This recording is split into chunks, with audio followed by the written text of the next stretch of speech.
বিবাহ অভিযানের ওয়েপন্সগুলোকে রেডি করে নিয়ে সকালবেলা বসে পড়লাম মেহেন্দিতে। ফার্স্ট মেহেন্দি করেছিলাম আমার বাড়িতে, তারপর চলে গেলাম কিন্তু কৈখালিতে গিয়ে দেখতে পারলাম যে সুন্দর সুন্দর 3টে হাত আমার জন্য ওয়েট করছে, আর তার মধ্যে ছিল একটা প্রিটি গার্ল।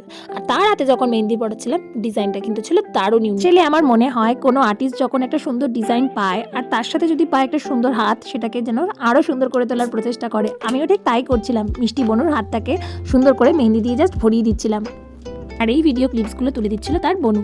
তারপর চলে গেলাম কিন্তু আমি দমদম। অ্যাকচুয়ালি আমার বাড়ির পাশেই ছিল সেই লোকেশনটা। সেখানে গিয়েও কিন্তু আমি দেখি পরপর 3জন আবার আমার জন্য ওয়েট করছে, আর তারপর তারা হাত নিয়ে বসে পড়লো আর ঝপাঝপ পরে ফেললো পার্টি মেহেন্দিসগুলো করিয়ে নেওয়ার পর কিন্তু ছিল আমার আবার আর একটা ব্রাইডাল বুকিং। রাত্রেবেলা বসে পড়লাম সুন্দর এই হাতটাকে ভরে দিয়ে মেহেন্দি পরানোর জন্য। বিউটিদের হাতের এই কাজ কমপ্লিট করতে করতে আমার বেজে গেল মাত্র রাত 1:30। আর হ্যাঁ, তোমরাও যদি চাও নিজের দিনটিকে আরো সুন্দর করে তুলতে, তাহলে রূপস মেহেন্দির সাথে অবশ্যই যোগাযোগ করতে হবে।